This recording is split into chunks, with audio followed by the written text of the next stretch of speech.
Bore da, croeso cynnes iawn i chi yn enw yr arglwydd Iesu Grist. Croeso arbennig os chi'n ymweld yn ei bore yma. Mae'n hyfryd i fod gyda'n gilydd, ond yn bwysicach i gael dod i addoli yr arglwydd Iesu Grist gyda'n gilydd y bore yma. Fe chi'n gweld mae Emyr yn arwen ni yn yr Oedfa, ac arhoswch gyda ni ar ddiwedd yr Oedfa am baned.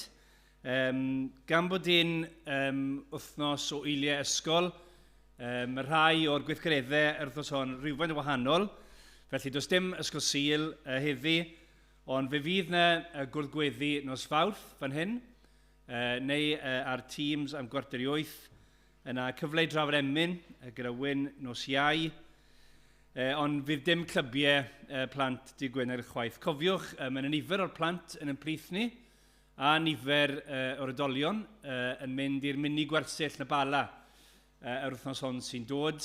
Felly cofiwch amdano ni yn y Bala. Fydd ni'n gwerthfawrogi hynny yn fawr, a bydd Duw yn bendithio i waith. Cofiwch hefyd, Castell y Mis yn mynd at waith Wycliffe, cyfieithwyr Beibl. Ni'n gwybod mor ddylanwadol buodd cael y Beibl yn iaith yn hun i ni yma yng Nghymru. Ac mae'r gwaith mae Wycliffe yn wneud yn hynod o bwysig. Canodd o ieithoedd eto heb y Beibl yn y iaith ei hunain. Sul nesaf, os dyw e'n mynd, fydd Gwydion yn arwen yn y bore a Dewi yn y nos. Bydd ysgol Sul yn algychwyn, hefyd bydd Emyr yn pregethu yng Nghaerfyrddin. Ac wedyn ambell i flaen rybydd arall, brecwast dynion, bore dydd Sadwrn y 4 o Chwefror, sef bythefnos i ddo, fi'n meddwl. Yna cwrdd aelodau ar ail o Fawrth, dydd Sadwrn cyntaf Mawrth, a wna'n dydd canlynol ar y trydydd, mae'n Oedfa Gwyl Ddewi fan hyn yn y bore. Ac hefyd, y prynawn mae yna Oedfa yn y cartre hen bobl a'r heol don, felly cofiwch am hynny hefyd. Os dyw e'n mynd, bydd Emyr yn arwen ni yn yr Oedfa nes mlaen heddi am 5:00. Mae'r coeddiadau, newn ni gychwyn yn iawn trwy droi at yr arglwydd mewn gweddi.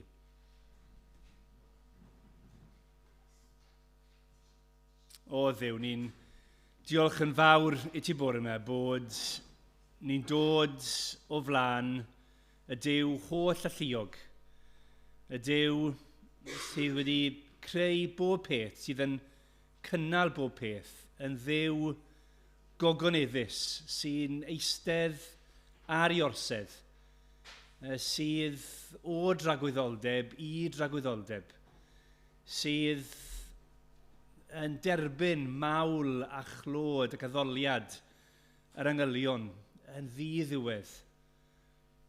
O arglwydd, ro gebolwg ni, bore yma, o orsedd nef, i gael gweld pwy wyt ti. O Dduw, ni diolch i ti bod hyn i gyd yn wir, bod trwy'r arglwydd Iesu Grist, yn yr arglwydd Iesu Grist, bod ti hefyd wedi darostyngu dy hun. Ddim wedi sefyll ar dy hawliau di fel petai, ond wedi gwacau dy hun i ddod yn un ohono ni.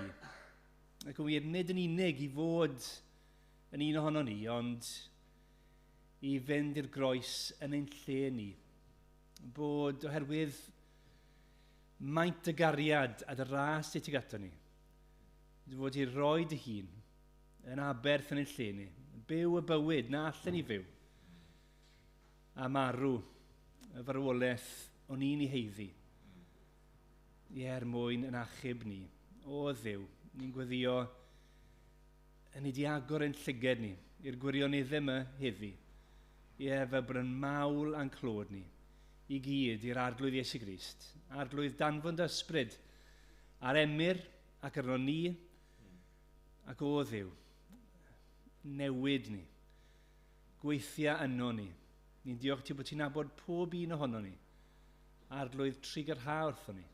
Delia gyda ni, a byddai'r ein diwrnod ni yn ddydd sy'n cael ei rhoi yn llwyr i ti, ac yn wir bod heddi yn ddydd i ti'n ddefnyddio mwyn yn dysgu ni, a newid ni, a'n paratoi ni ar gyfer dogoniant di.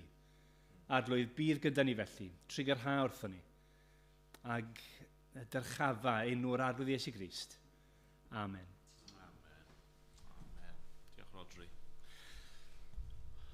Rodri'n gweddio fyna am y groes, ac ni'n mynd i ganu nawr am y groes. Rhif 366 yn y llyfr Emynau. Wrth edrych Iesu ar dy groes, a meddwl dyfnder dy angau loes. Pryd hyn rwyf yn dibrisio'r byd, a'r holl ogoniant sy'n ynddo, i gyd nad i'm ymddiried trafwydd byw, ond yn dy angau di fy niw. Dy boenau di ath farwol glwy, gaiff fod yn ymffrost i mi mwy. Ac ymlaen, o'n i sefyll i ganu dyn gilydd.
efo'i bore yma at lythyr cyntaf Paul at y Corinthiaid,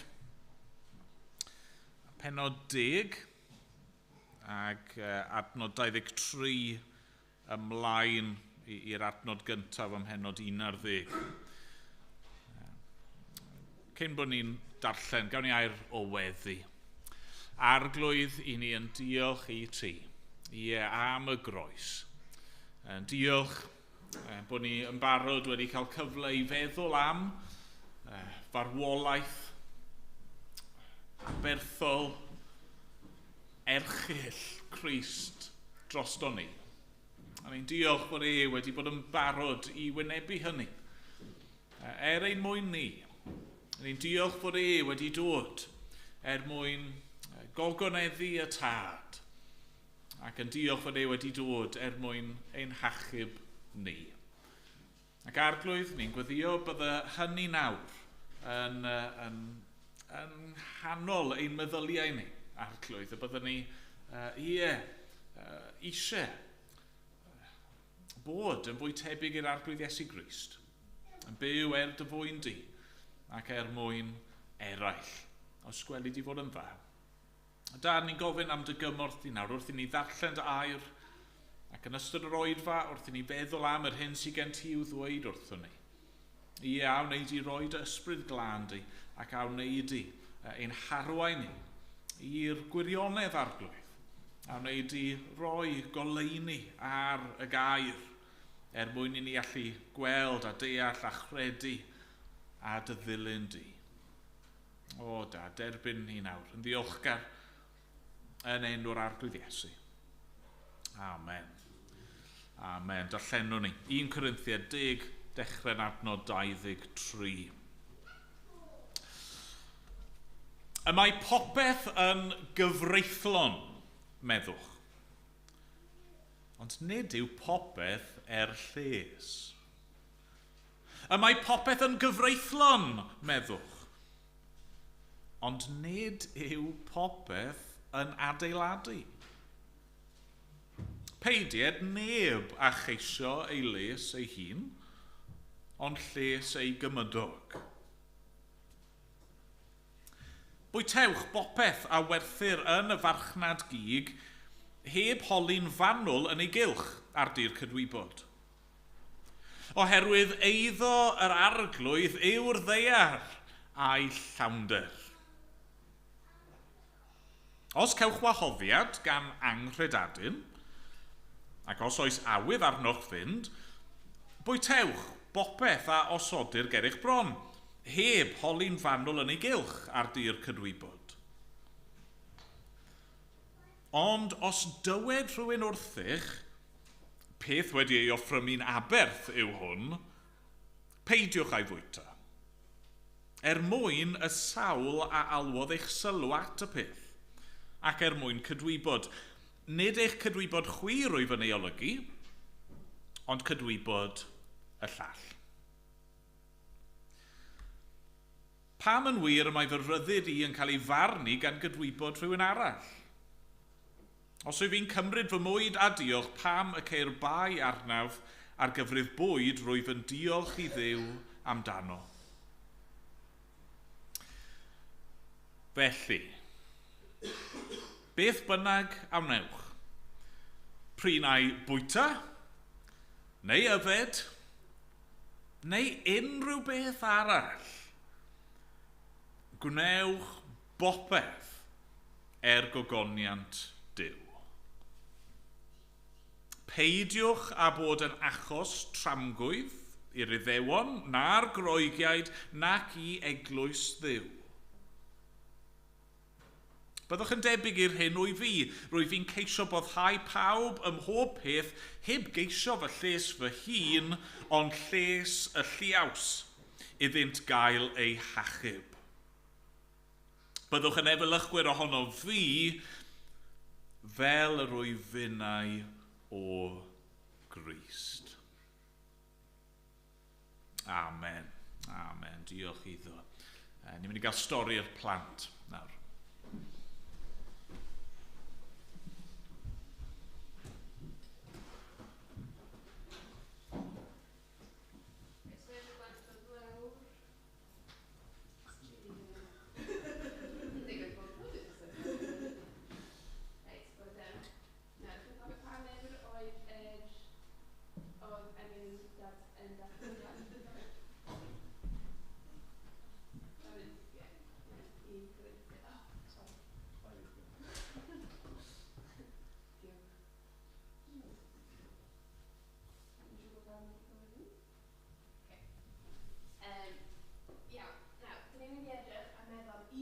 adnodau oedd Dad wedi siarad am nawr, okay?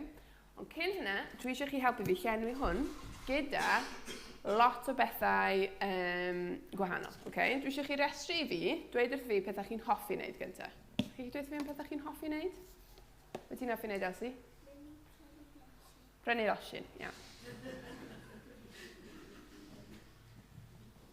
Molly, beth wyt ti'n hoffi wneud? Cer ymlaen i meddwl. Anne, beth ti'n hoffi wneud?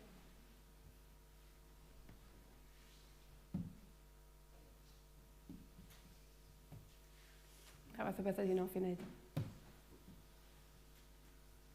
Nawn ni gael help gan yr oedolyn hefyd. Chi'n gallu gweiddi allan pethau chi'n hoffi wneud? Unrhyw un? Beth chi'n mwynhau wneud? Beth? Bwyta. Iawn. Mynd ar wyliau. Hyfryd. O, gweld ffrindiau. Ti'n gallu meddwl am mynd nawr? Ne? Molly, ti wedi meddwl am mynd? Ie, be? Be ti'n hoffi wneud?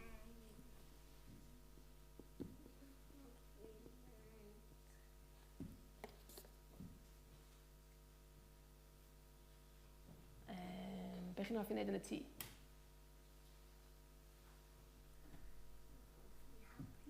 Helpu fi. O, nice. Elsie? Unrhyw beth arall? Creu ffrindiau, mae gennym ni hwnna'n does, ardderchog nawr. Chi feddwl rwan te am pethau felly chi'n ffindio bach yn boring? Pa fath o bethau gallwn ni roi ar y restr yma chi'n ffindio bach yn boring i wneud? Sydd ddim cweith y peth gorau chi eisiau wneud? Beth sy'n boring? Ni angen help eto? Ie? Unrhyw un eisiau gweithio allan pethau chi'n ffindio yn eitha boring? Gwaith cartref. Cywir. Unrhyw beth arall? Tacluso. Rhai bobl yn offi tacluso. Unrhyw beth arall? Ysgol. Ysgol? Be amdano chi? Rhywbeth chi ddim yn offi wneud? Be ti ddim yn offi wneud, Elsie?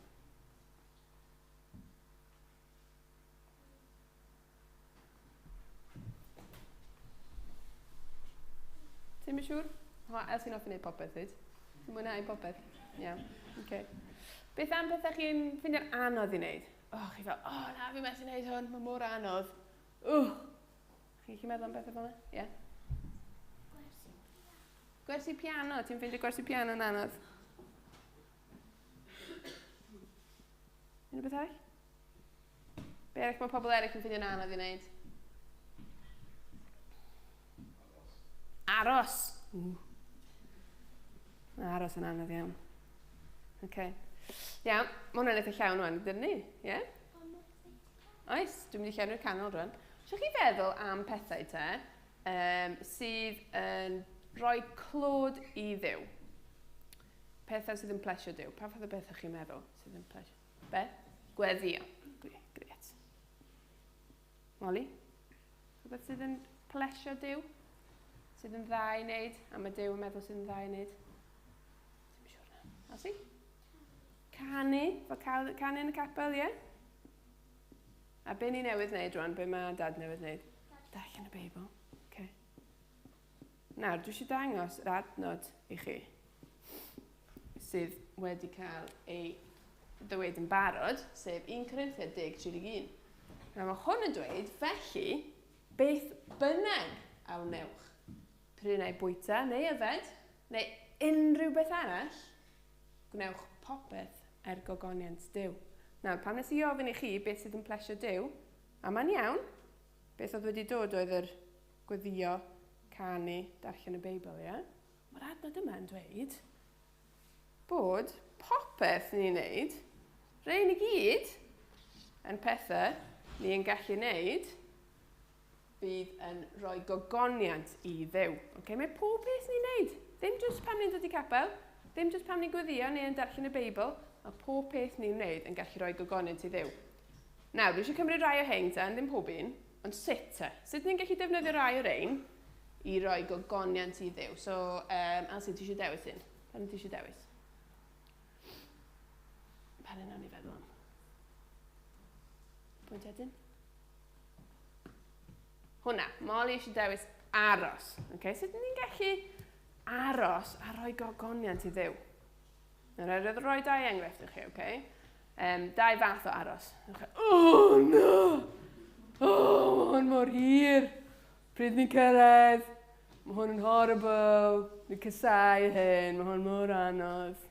Ie? Yeah? Chi'n gallu adnabod pan chi'n deud hynna, felly pam ni'n mynd ar taith hir, felly pam ni'n mynd i gogledd. Ie? Yeah? Iawn.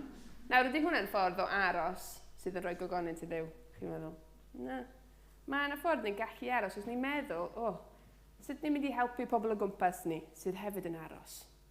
I fwynhau aros? Felly na i feddwl am gêm, mae hwn yn anodd, ond na ni'n neud rhywbeth i helpu'n gilydd, fel bod ni'n gallu dangos cared yn gilydd. A dyna beth mae Duw eisiau ei fe? Bod ni'n dangos cared yn gilydd. Beth am un arall? Anna, ti eisiau dewis un?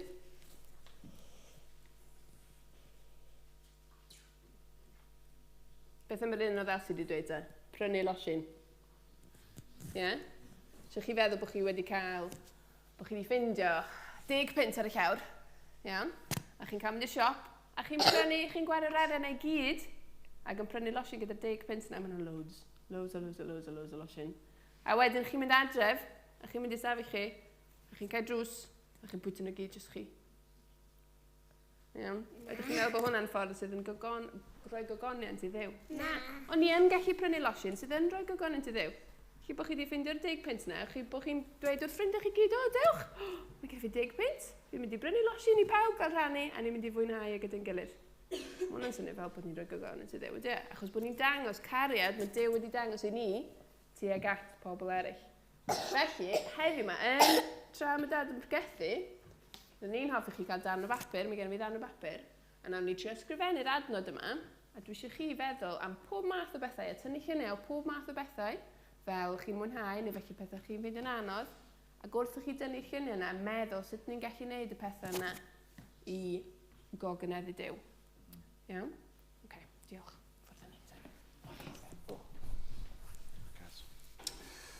Dyna ni ganu eto dy gilydd. Ni'n mynd i ganu rhyw 72 o Grymawl 2. Can arall sy'n dod yn sylw ni at y groes. Iesu Grist. Myfyriaf ar dy aber di. Ildiais ti bopeth ar groes dros o fi.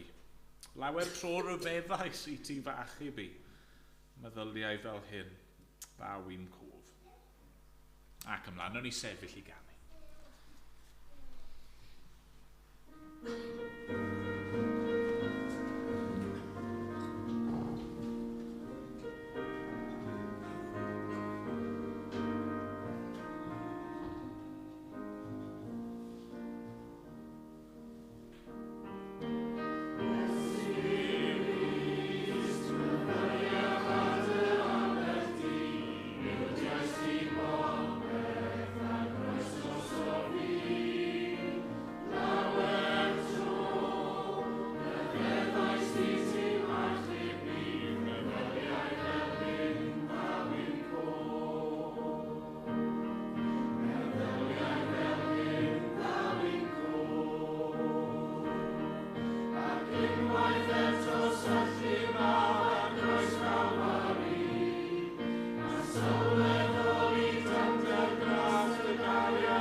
rannu ychydig ac yna i weddio. Diolch Gwydion.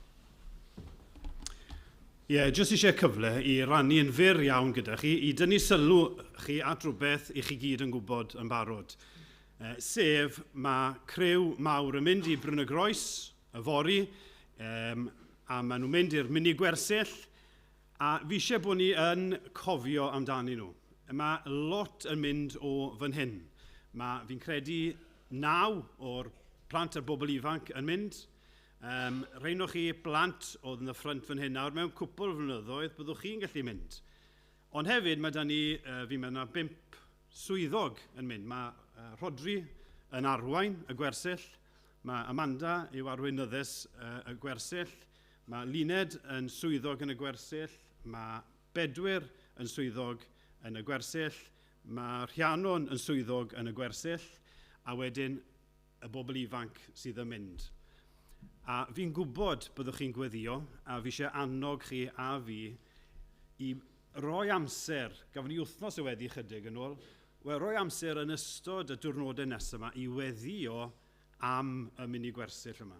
I weddio am y bobl ifanc sy'n mynd, bydden nhw'n cael eu cadw'n ddiogel, bydden nhw'n mwynhau, ond y bydd yna ymwybyddiaeth bydden nhw'n dod i adnabod Duw ac yn adnabod Crist ei hunan. A rheina sydd yn Gristnogion bydden nhw'n cael eu cadarnhau. Gweddio dros yr arweinwyr, swyddogion. Pan i chi'n mynd, o'n i'n gweud bore yma wrth rhywun, pan o'n i yn Bryn y Groes, a chi'n ymwybodol o pethau fel hyn, chi'n poeni, o'n i'n meddwl bore yma, fi ddim wedi bod yn poeni gymaint am y tywydd. Maen nhw'n mynd i boeni am y tywydd. Mae Rodri'n poeni, gobeithio bydd hi'n braf fori, a dydd Mawrth. Mae lot o bethau ar ei meddyliau nhw. Bydd y gweithgaredd yma. Criw ifanc ni, sydd yn hyfryd, helpwch y swyddogion. Chi'n abod nhw, byddwch yn dda iddyn nhw. Ond ni sydd yma, gadwch ni weddio, bydd na ddiogelwch, bydd na fwynhad, bydd na arweiniad, a bydd na fendith. Gai annog chi i roi amser i gynnal yn nhw mewn gweddi. Gadwch ni weddio. Na i jyst darllen adnod cyn gweddio, a hwn yw'r hyder sydd gennym ger ei fron ef, y bydd ef yn gwrando arnom, os gyfynwn am rhywbeth yn unol a'i ewyllus ef. Diolch ni weddio. O dad, i ni yn gofyn, bydd enw Crist yn cael ei ddyrchafu yn y dyddiau nesaf yma nawr. I ni'n gweddio hynny yn yr oedfa yma. I ni'n gweddio bydd na rhywun yn dod i gredu yn yr oedfa yma. A ni yn gweddio hefyd o arglwydd am y gwersyll, am y mini gwersyll bydd yn cychwyn awr y fori. Ni'n gweddio am siwrne ddiogel i bawb yna. Ni'n gweddio arglwydd y bydd y bobl ifanc fydd yna yn mwynhau. Ni'n diolch bod gymaint yn mynd fod 54 o bobl ifanc yn dewis yn mynd i wersyll Cristnogol. Ac o arglwydd, i ni'n cyflwyno nhw yn dyner ger dyfron di nawr, ac yn gofyn y byddi di yn achub bob un o'r rhai ifanc yna, yn cadarnhau y Cristnogion yn eu plith nhw, a bydden nhw'n dod o yna arglwydd, a wedi mwynhau cwmni a gwneud ffrindiau, a bydden nhw'n ofalus o'i gilydd, ond hefyd y bydden nhw wedi mwynhau clywed mwy amdana ti ac am dy gariad di, am yr arglwydd Iesu Grist. O arglwydd, ni'n cyflwyno'r cyfan i dofal. Ni'n meddwl am Derek Adams wrth iddo fe agor y gair, wrth iddo fe siarad am Grist. O Dduw, nertha fe os gweli di fod yn dda. Ni'n cyflwyno Rodri ac Amanda i ti wrth iddyn nhw arwain. Ni'n cyflwyno Luned a Bedwyr a Rhiannon wrth iddyn nhw gymryd astudiaethau ac i arwain gweithgareddau. Ni'n cyflwyno'r holl bobl ifanc annwyl sydd gyda ni yma. A bob un arall fydd yna, o arglwydd, ni'n gweddio y bydde di yn gwarchod ac y bydde di'n bendithio y diwrnodau nesaf os gweli di fod yn dda, gogoniant Iesu Grist ac bendith yr unigolion fydd yna. Ni'n cyflwyno Steve a Deb i ti wrth iddyn nhw baratoi y lle a baratoi y bwyd. Ni'n gweddio ar y tiw cynnal nhw fel rheolwyr. Go arglwydd ni'n cyflwyno nid yn unig yn plant ni, ond lle bynnag mae yna bobl eraill yn cyfarfod o dan sŵn y gair, ni'n dymuno bendith, ni'n cyflwyno eglwysi ar hyd a lled Caerdydd heddiw ac ar hyd a lled ein gwlad. O arglwydd ni yn hiraethu am glywed bobl am dod i gredu. Ni'n hiraethu gweld ni fel dy blant di yn sychedu fwy amdana ti. Diolch am yr esiampl o'r arglwydd Iesu Grist. Diolch am ei fywyd perffaith ar ein rhannu. Diolch arglwydd fod yn fwy nag esiampl ei fod yn waredwr a bod y cyfan yn dod i ni trwyddo fe. Ni'n gweddio felly y bydd e'n cael ei ogoneddu y dydd yma yn ein plith ni ar hyd a lled ein gwlad ni ac yn wir ar hyd a lled ein byd. Ni'n diolch fod yn plant ni'n cael rhyddid i fynd i wersyll. Ni'n meddwl am blant sydd o dan ormes rhyfel. Plant sydd yn cael eu caethiwo rhag mynd i addoli enw Iesu Grist. Ni'n gweddio arglwydd am eglwysi ac am Gristnogion mewn sefyllfaoedd fel yna. Bydde di'n agos atyn nhw y dydd yma. Bydden nhw'n cael cysur ac yn cael bendith o dy bresenoldeb di. Clyw ein gweddi ni nawr o arglwydd, cynorthwya ni dy addoli di, a boed i Grist gael ei ogoneddu yn yr oedfa yma a thrwy pob peth i ni'n neud, am bod ni'n gofyn y cyfan yn ei enw e. Amen.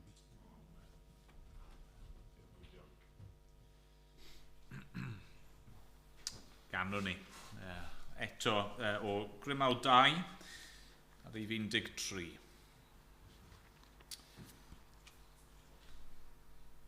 Anadla anadl yw'r llanw fy mywyd i, fel byddwn hariad i am gwaith yn un ar eiddo ti. Ac ymlaen yn ei sefyll i ganu.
Trowch gyda fi i'r adran ddarllenon ni.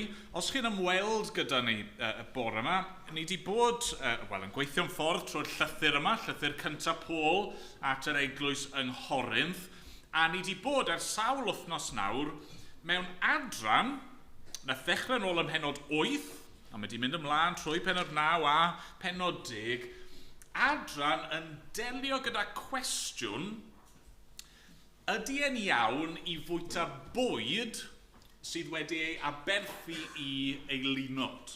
Okay? Food that's been sacrificed to idols. Ydy e'n iawn i'r Cristion i fwyta bwydydd fel hyn? A'r ateb i ni wedi gweld yn datblygu trwy'r penodau yma, mae wedi dod yn hollol glir erbyn i ni gyrraedd fan hyn, nawr diwedd yr adran yw, mae'n dibynnu. Mae'n dibynnu ar y cyd-destun, mae'n dibynnu ar y sefyllfa. Dyw e ddim yn iawn i'r Cristion i fynd i teml, lle mae yna seremoni, lle mae yna aberth yn cael ei gyflwyno i eilyn. A dyw e ddim yn iawn i Cristion fod mor agos â hynny i pwerau ysbrydol drygionus ac i fwyta fel rhan o hynny a dangos bod nhw'n rhan o hynny. Na, mae hynny yn anghywir. Ond, os oes yna ddarn o gig sydd wedi cael ei brynu yn y farchnad, yn y siop, a chi ddim yn gwybod o le mae wedi dod na beth yw'r cefndir, mae hynny yn dderbyniol, mae hynny yn iawn, achos mae'r Cristion yn gwybod yn y pen draw dim ond un Duw sydd, a fe yw ein Duw ni. Nawr, i'r rhai sydd wedi bod yma gyda ni dros yr wythnosau diwetha yma'n dilyn dadl Paul, ac ar adegau falle mae wedi bod yn anodd i ddilyn dadl Paul, ond fi'n barod i gydnabod, mae'r adran yma wedi bod yn anodd. Mae wedi bod yn anodd i ni gymhwyso ar adegau. Achos does na ddim lot o sefyllfaoedd ni'n gwynebu heddi sydd union fel y sefyllfa yma. Okay? Mae'n wahanol mewn rai gwledydd, byddai'r geiriau yma'n hollol berthnasol, achos mae aberthu i eilunod yn dal i fod yn rhan o fywyd pob dydd. Dwi ddim felly yn ein cymdeithas ni. Mae digon o eilunod gyda ni, oes. Mae'n cymdeithas ni'n addoli pob math o gau ddiwiau, ond does ddim gyda ni cweit yr un sefyllfa heddi. A felly, fi'n derbyn, mae yna adegau falle dros yr wythnosau diwetha lle chi wedi meddwl, wel, sut ydyn ni'n cymhwyso hyn nawr? Beth yw'r pethau sydd yn hollol dderbyniol i'r Cristion? Beth yw'r pethau sydd yn hollol anerbyniol i'r Cristion? Beth yw'r sefyllfaoedd hynny lle ni angen amrywio ein ymddygiad yn ôl y cyd-destun? Ac y gwir yw fan hyn i ni angen help yn dyn ni. Help yr ysbryd glân. Wrth i ni fynd a myfyrio ar y gair, wrth i ni o ddydd i ddydd gwynebu sefyllfaoedd anodd a penderfyniadau anodd, mae eisiau ni fod yn gofyn am gymorth Duw. Ond fi yn gobeithio bod rai o'r egwyddorion, y principles, i ni wedi gweld dros yr wythnosau diwetha, yr un mor berthnasol ag erioed. Mae'r egwyddorion, mae Paul eisiau i'r Corinthiaid i gofio, mae nhw yn gallu bod yn help i ni. Yn ein ymwneud ni gyda'r eraill, yn ein ymwneud ni gyda'r byd o'n cwmpas, wrth i ni benderfynu sut i fyw a ble i fynd a beth i wneud, mae Paul wedi gosod pethau i'n helpu ni. Chi'n cofio rai ohono nhw? Nethon ni weld gyntaf do. Mae gwybodaeth yn dda, ond mae angen cariad hefyd. Dyna oedd yr egwyddor gyntaf. Right? Anghofio am bwyd am eiliad, be mae Paul yn dweud yw, mae eisiau chi wybod pethau oes, ond mae hefyd angen cariad at eraill. Yna, chi'n cofio'r ail egwyddor welon ni oedd hyn, mae ryddid i'r Cristion yn golygu y ryddid nid jyst i wneud beth bynnag ni moyn, ond y ryddid hefyd i beidio gwneud beth i fi moyn. Y ryddid i roi lan fy hawliau i fy hun. Ac yna wythnos diwetha welon ni egwyddor arall i'n helpu ni, sef hyn, mae angen i ni wylio yn hunan. Gwylio bod na ddim balchder neu hunan hyder yn ein bywyd ni fydd yn gallu achosi ni i syrthio. A nawr heddi wrth i ni orffen, ni'n mynd i weld un egwyddor arall. Holl bwysig, egwyddor sydd mewn ffordd yn tynnu'r cwbl at ei gilydd. A'r egwyddor yw hyn, a ni wedi clywed yn barod yn y stori plant, gwnewch bopeth gogoniant Duw. Dylsen ni fod gallu gweud fel Cristnogion bod fi'n gwneud popeth gogoniant Duw. Nawr, yn yr adran ola yma, mae Paul yn trial, fel bydde Gwyn falle arfer dweud, rhoi pen ar y mwdl. Tying up the loose ends. Mae'n delio gyda falle rai o'r cwestiynau sy'n dal i fod yn meddwl Corinthiaid. A felly mae'n mynd â ni nôl mewn ffordd i'r dechrau ac yn atgoffa nhw o rai o'r sloganau oedd ganddyn nhw. Ac un slogan oedd yn amlwg yng Nghorinth, ni'n gweld yn adnod 23, mae popeth yn gyfreithlon. Wnaethon ni weld yr un slogan nôl ym Mhennod 6 wrth strafod anfoesoldeb rywiol yn yr eglwys. Mae'n amlwg, mae dyma oedd un o'r egwyddorion oedd y Corinthiaid wedi bod yn dilyn. Mae popeth yn gyfreithlon.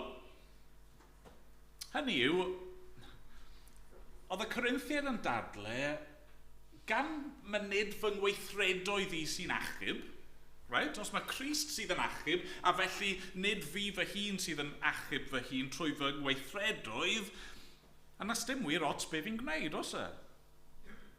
Os yw Duw wedi achub fy enaid i, yna dim ots be fi'n gwneud gyda fy nghorff i.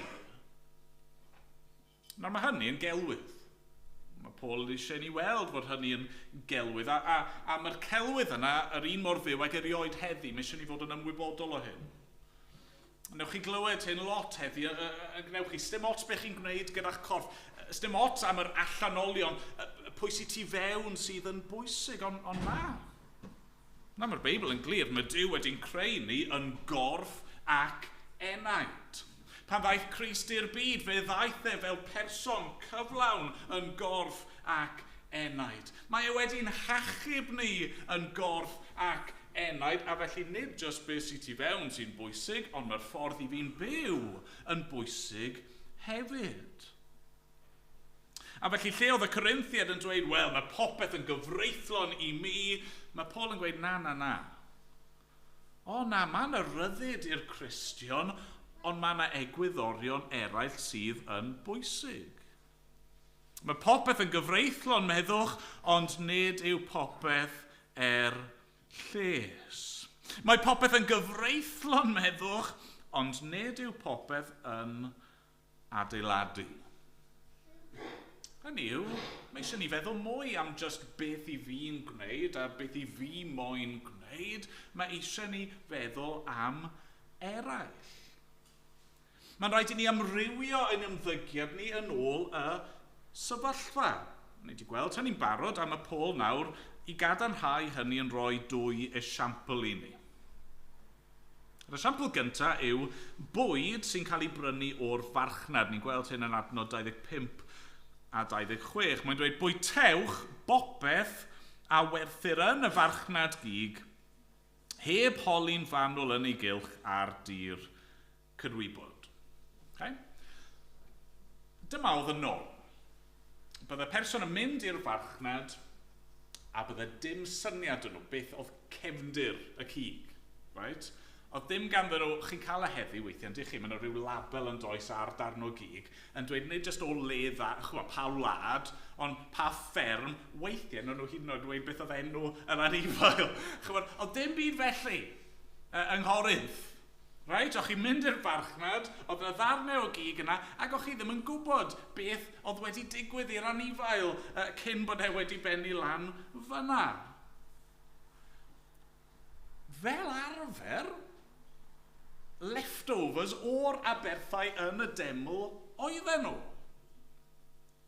Ond mae Paul yn gwneud yn glir nawr, wel, sdim eisiau chi boeni am hyn. Hynny yw, mewn ffordd, peidiwch gofyn cwestiynau.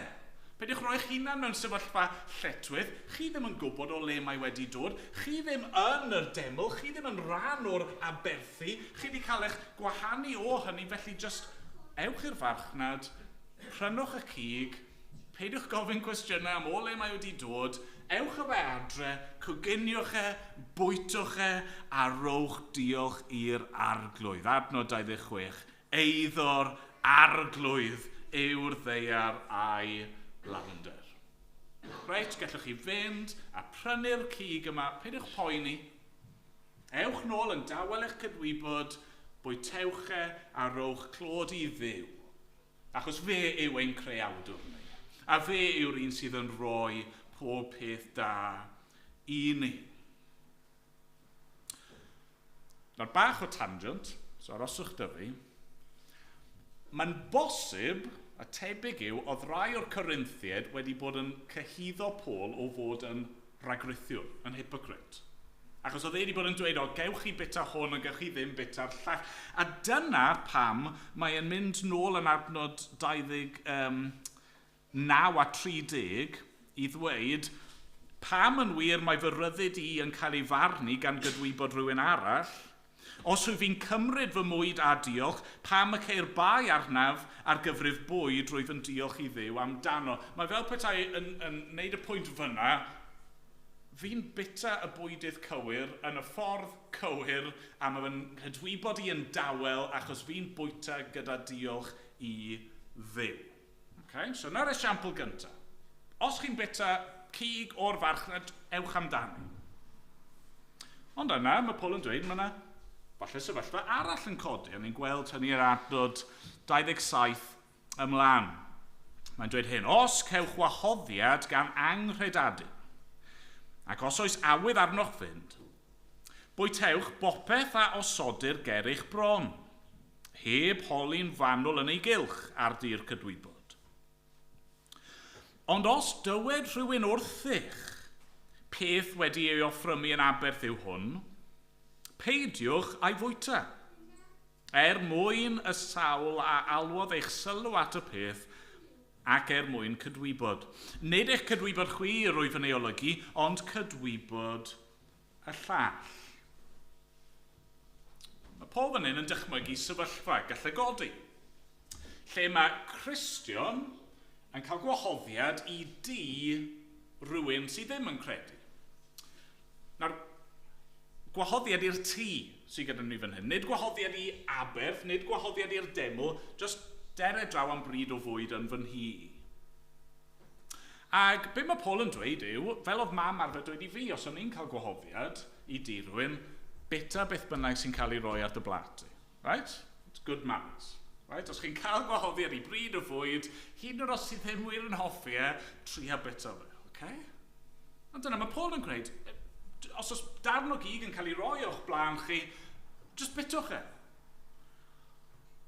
Ond, mae Paul eto yn dychmygu sefyllfa lle wrth i chi fod yna, chi ar fi'n bita, a mae rhywun, falle am resymau da, falle am resymau gwael, yn pwyntio mas i chi, ti'n sylweddoli, mae'r cig yna wedi cael ei aberthu ei eilyn, a be ni fod i'n neud nawr?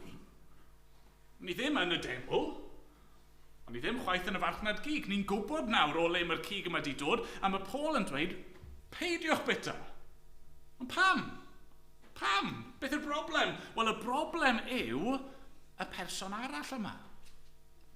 Chi eisiau dangos iddyn nhw, am ba bynnag reswm maen nhw'n pwyntio'r peth mas, chi eisiau dangos iddyn nhw bod chi ddim yn cyfaddawdu. Chi eisiau dangos iddyn nhw bod chi ddim moyn ymwneud ag eilunod o gwbl. Chi eisiau dangos iddyn nhw, fi ddim eisiau unrhyw ran yn eich byd olwg chi.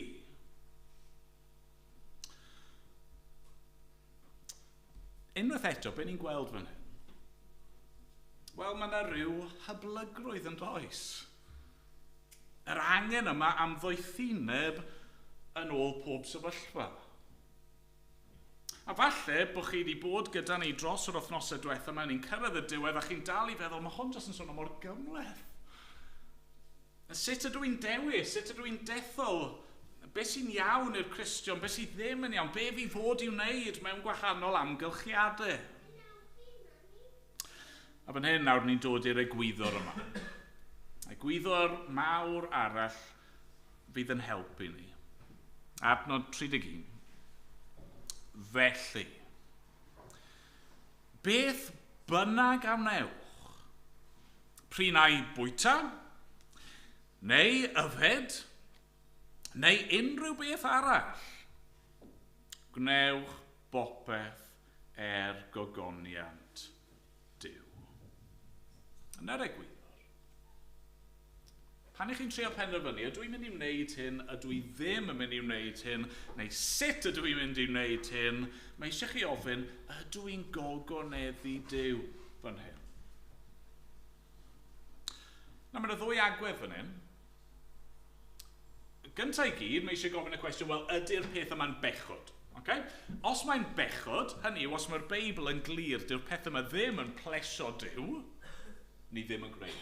Full stop. Okay? Fi eisiau gogoneddu Duw.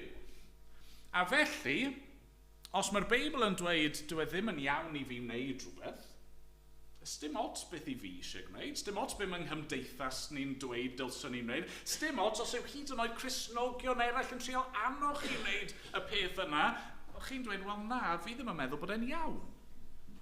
A felly fi ddim yn mynd i wneud e, full stop, dyna ddiwedd y stori. Ond os yw e ddim yn bechod, hynny, os oes yna bethau lle dwi e ddim yn glir bod e'n anghywir, mae eisiau ni wneud y pethau yma i gyd wedyn yn y ffordd gorau posib. Ni wedi clywed bach am hyn yn y stori plant, ond ni'n meddwl am hyn eto yn y cwrdd gweddi nos Fawrth, yn do ni? Mae Duw wedi rhoi gymaint o bethau da i ni. Mae Duw wedi rhoi byd hyfryd, mae wedi rhoi bwydydd blasus, mae wedi rhoi cerddoriaeth, mae wedi rhoi doniau, mae wedi rhoi'r holl bethau yma i ni, a felly mae eisiau ni fwynhau nhw. Chi'n meddwl am hynny? Oedd Dewi George o bawb yn sôn am yr enfys, a mwynhau'r enfys, a mae mor iawn. Faint o weithiau ni wedi gweld enfys yn yr awyr, a heb ryfeddu. Ni gyd wedi, yn di ni, ond pan chi yn stop a meddwl, waw, mae bach o law, mae bach o haul, ac yn sydyn mae'r ryfeddod yma yn yr awyr o'n blaenau ni. Faint o weithiau chi wedi cael pryd o fwyd a jyst i llwcio fe lawr a prynd i cymryd sylw o'r ffaith bod dych chi y peth hyfryd yma. Chi'n gallu yfed cwpan o goffi gogoniant i Dduw. Dweud, oh, waw, meddyliwch am hyn, mae yna hadau beans di tyfu a maen nhw wedi cael ei rhostio, ac yna wedi cael ei greindio, ac yna mae dŵr wedi cael ei pasio trwydden nhw, ac yna chi wedi falle, os chi'n hoffi llaeth neu siwgr, chi wedi ychwanegu nhw, a nawr mae dych chi'r peth yma sydd mor wych.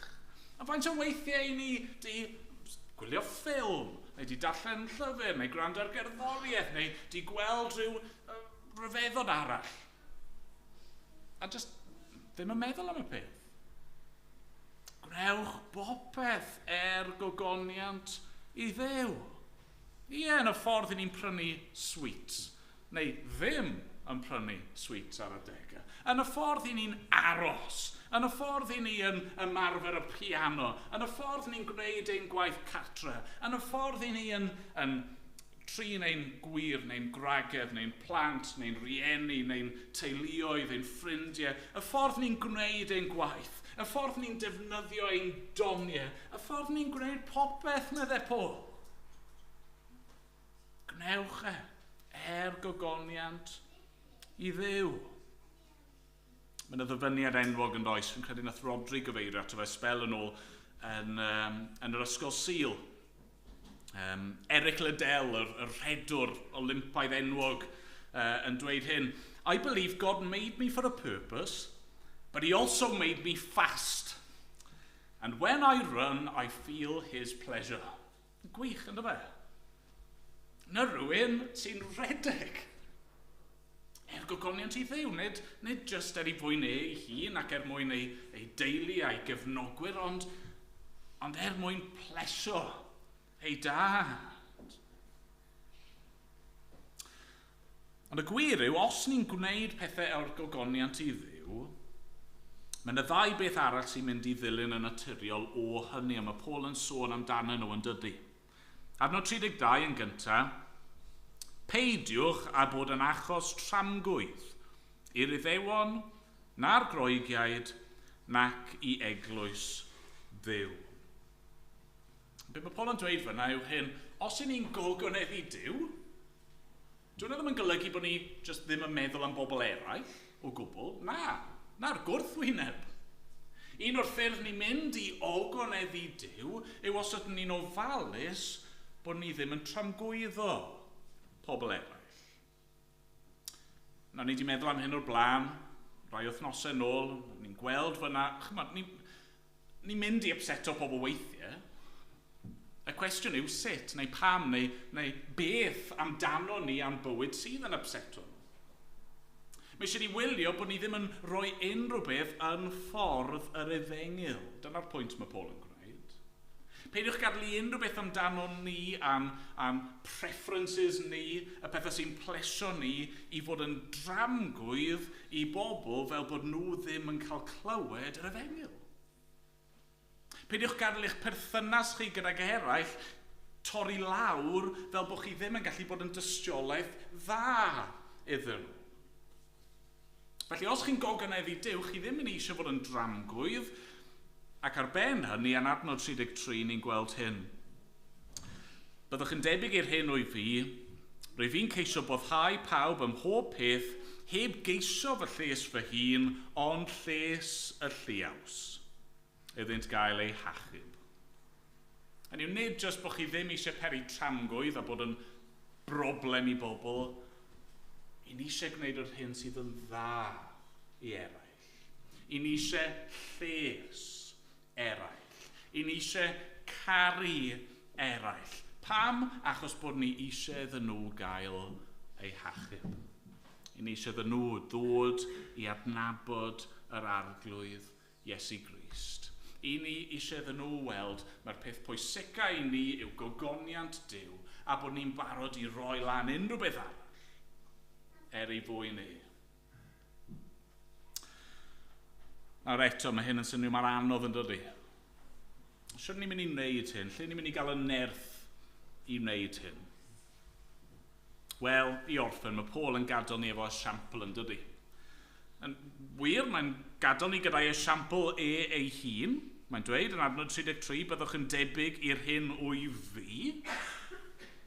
Ond pam ddylswn ni dilyn esiampl Paul? Wel, achos mae fe ei hun yn dilyn esiampl gwell, esiampl Crist. Adnod 1, o bennod 11, byddwch yn efelychwyr ohono fi, fel yr wyfynau o Grist. Yna'r gyfrinach yn dyfa. Dyna sut ni'n mynd i allu gwneud hyn. Cadw'n golwg ni ar yr arglwydd Iesu Grist. Mae eisiau ni wybod mwy ohono fe. Mae eisiau ni fod yn fwy tebyg iddo fe. Nid mwyn cael ein hachub, nid dyna pwynt Paul. Hynny yw, ni ddim yn byw fel Iesu mwyn cael cariad Duw, na. Ond oherwydd fod Duw wedi ein caru ni, a wedi maddau ni, a wedi ein mabwysiadu ni yn blant iddo fe, ni eisiau bod yn fwy tebyg i'r arglwydd Iesu Grist. A felly, mae angen i ni dreulio amser gyda'r arglwydd Iesu Grist. Mewn gweddi ac yn y gair. Mi'n cofio rhywun yn siarad am hyn un tro, bod nhw'n deheu i nabod Iesu trwy'r gair mor dda. Darllen yr efengylau, dod mor gyfarwydd gyda'i fywyd a'i eiriau fe, a'i ymddygiad fel bron a bod mewn unrhyw sefyllfa o chi'n gwynebu wedyn, bod chi yn gallu cael rhyw syniad o be bydde Iesu yn gwneud fan hyn. Sut bydde fe yn ymateb? A fydde fe yn derbyn y gwahoddiad yma, neu a fydde fe'n gwrthod y gwahoddiad yma? Yr unig ffordd i ddod yn debyg i rhywun yw dod i'w nabod nhw a treulio amser gyda nhw. A be oedd yn wir am Iesu? Wel, gai ddarllen rai adnodau i orffen. Yn Ioan 4, adnod 34, ni'n darllen hyn.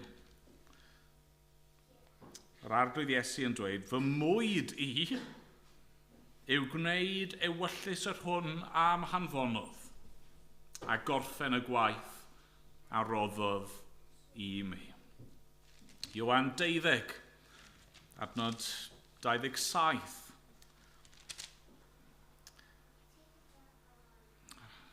Yr arglwydd Iesu eto yn dweud, yn awr mae fy enaid mewn cynnwrf.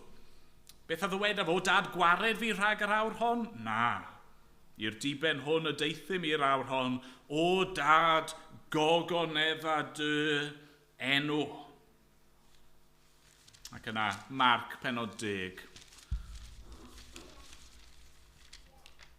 Ac adnod 45. Oherwydd mab y dyn yntai, ni ddaeth i gael ei wasanaethu, ond i wasanaethu, ac i roi ei einioes yn brydwerth dros lawer. Na'r esiampl sydd yn ni. Yr arglwydd Iesu Grist ei hun. Yr un na ddod i'r byd yma mwyn gogoneddu ei dad, mwyn gwasanaethu, mwyn rhoi ei fywyd ein mwyn ni. Ac os mae dyna fel i ni wedi cael ein trin, os mae dyna fel mae wedi ein caru ni, o fel na hefyd ddylsyn ni fyw fel disgyblion iddo fe. Diolch iddo. Amen. Amen. Ganwn ni i orffen. Rhif 560 yn y llyfr yma.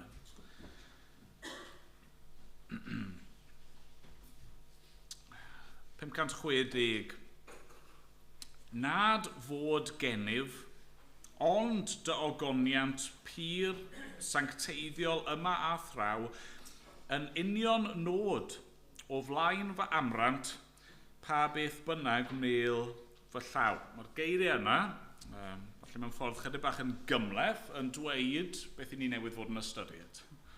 Bod ni ddim eisiau, o flaen ein llygyd, right, yn ein bywyd ni, unrhyw beth arall fel ein bwriad ni, ond gogoniant Duw. Treulio mywyd, fy unig fywyd, dy glwyd. Dyna ni eisiau, ynddo fe. Byw yn bywydau ni, ei fwy ni. Na ni sefyll i ganu.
Arglwydd ni'n gofyn nawr am dy gymorth di ac am dy ysbryd glân di.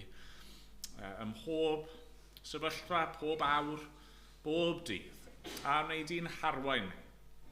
I ni eisiau dy ogoniant di.